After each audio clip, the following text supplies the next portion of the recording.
Hello guys, welcome back to another video. This video is part of the Kaspa Christmas giveaway series where we'll be giving away Kaspa coin in each video. So this is about educating more people about Kaspa coin and also giving back to you guys. So the way that it works, there'll be 12 word seed phrase hidden in each video somewhere, and you'll have to find each word and input it into a wallet. Then you can unlock the wallet and do whatever you want with the Kaspa coin. Each wallet was made through kaspawallet.io and will be linked in the description. Each wallet is also password protected, but that will also be in the description as well. Make sure you like this video for more of this content and comment down below if you found the seed phrase and got into the wallet. So today we're talking about the much anticipated smart contracts on Kaspa coin. So this is a kind of video about smart contracts, Kaspa coin kind of history around it, and the reveal date that we're going to see and how they're going to be implemented on the Kaspa network. So it's one of the things that we are kind of looking forward to. Hopefully it comes very soon, and basically we kind of need to see it as the next progression after the Rust rewrite for Kaspa coin. So this is a very old article, more than a year old, but this goes over the Kaspa smart contracts. But first let's start with kind of the development page on Kaspa coin website. So this is all the developments that have been going on or have been done already. So Dagnai, wallet development, integrate on Ledger, the Rust coding language, and then at the very end you have Kaspa smart contract implementation, which is only in the planning stage and not in development, testing, or completed. It says here the aim of Kaspa is to become the fastest, most scalable and secure layer 1 proof of work crypto, and we feel we have already reached this benchmark. So there is still some fine tuning for peak performance. However, performance for the sake of performance is not the end goal of Kaspa coin. The broader goal is to create the ultimate layer 1 to implement smart contracts, DeFi, and layer 2 applications over it. It's our hope that the future ecosystem will arise on Kaspa coin and that it will be as strong as the foundation and wonderful community that helped birth it.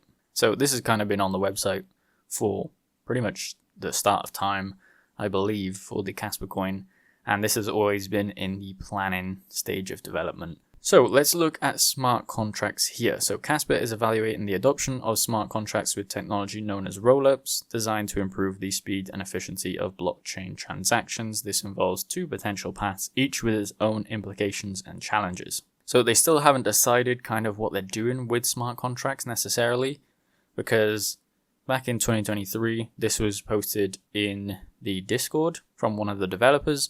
The 2 possible integration concepts for Kaspa coin smart contracts. So you either have the Kaspa native smart contracts, which is sequencing and settlement done on the Kaspa network. So this would be fully integrated all on the Kaspa network, and you'd have to transact through that to actually implement and develop smart contracts on the network. Requires the forking and adaptation in a code base, obviously in Rust when that comes in, lead into rollup projects. So the pros, native Kaspa implementation, and the cons, major consensus change and heavy lifting on adoption.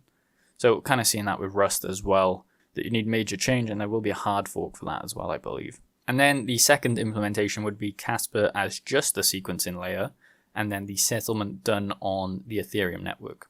So it's either going to be fully implemented within the Kaspa network, or they're only going to sequence it on Kaspa and then have it settled on the Ethereum chain. That kind of opens it up to basically all the Ethereum smart contracts, which can be then kind of reverted into the Kaspa coin network. So the pros, only minor Kaspa consensus change and update, smoother adoption process, and then cons, life as an ETH sidechain, main economic activity remains on the Ethereum chain. So you kind of are picking whether it's easier to implement and then have a bigger chain basically hold all the ecosystem, or you could implement it directly, as that would be harder, but it would create an ecosystem natively within the Kaspa chain. So it just covers option 1 and option 2 there, just going over, the pros and cons of actually building on top of Ethereum or just building natively.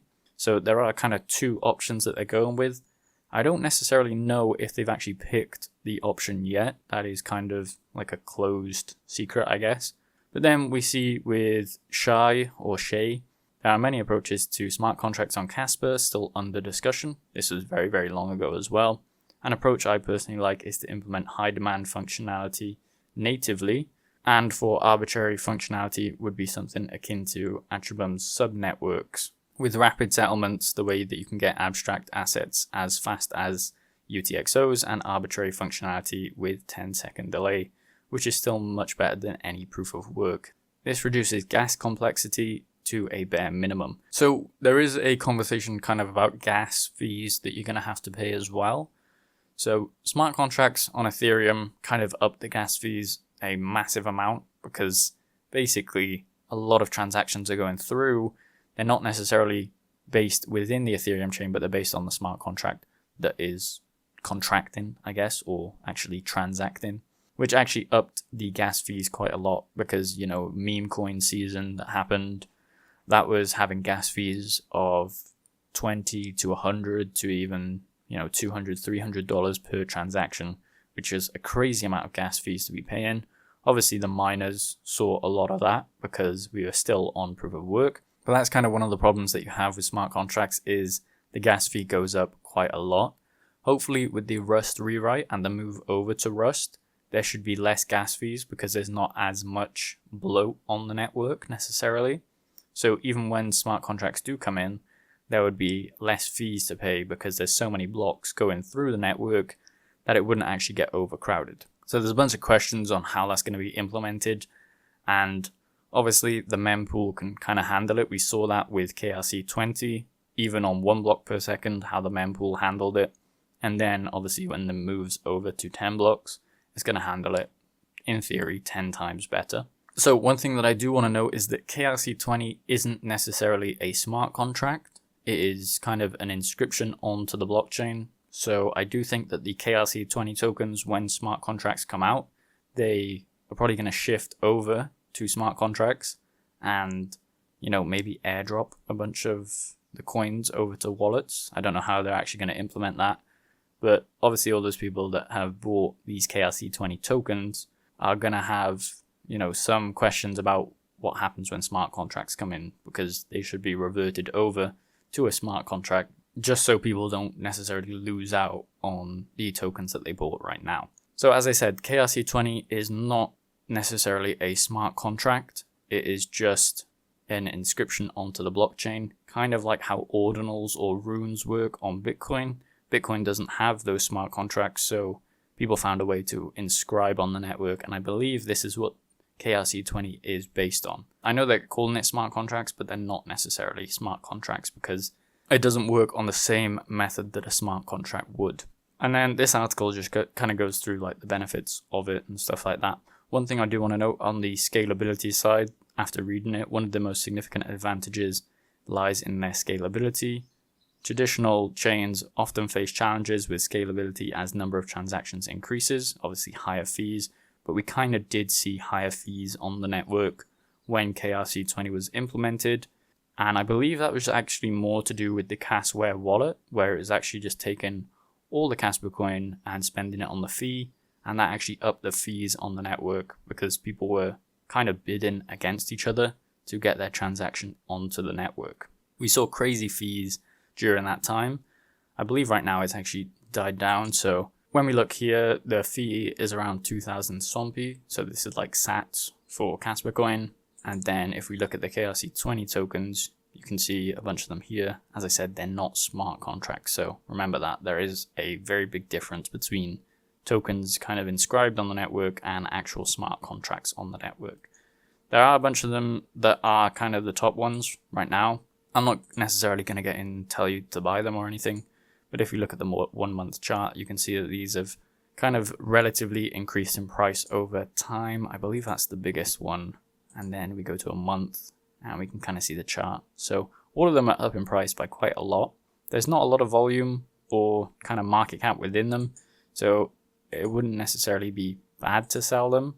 But obviously if a massive holder has them, it's going to be harder to sell off. So you have 1,800 holders here, and then on the Kaspa, like Kaspa the Ghost, you have around 6,000, and then I believe on Nacho is the highest with around 16,000 holders. As I said, remember, these are not actual smart contracts, they're just tokens inscribed on the network, so they don't work the same way that smart contracts do. But hopefully we do see smart contracts implemented very, very soon. We are obviously going to wait for the Rust rewrite to come in. So I think that's going to be done, finished, everything actually done, probably by March of 2025. So it'll be a couple months from now. And then I think the next thing that they're probably going to do is work on smart contracts. Based on the development that we're seeing here, we see completed for all of this. We see development for DAG-Knight and further blocks per second increase. So they're in testing phase of that. And then when it's completed, that is going to be the full completion. I believe that they're probably going to test DAG-Knight, implement that, and then probably move on to smart contracts in the future. So I'm willing to bet that by mid-2025, there'll be a lot of talks about smart contracts and how that's going to be implemented. And there's probably going to be more talk around it. And hopefully they do get implemented within 2025. And then we see an ecosystem starting to form on Kaspa Coin for smart contracts. So let me know your thoughts in the comments. And hopefully one of you lucky people actually gained the Kaspa Coin from the giveaway. Leave a like and subscribe for more content like this.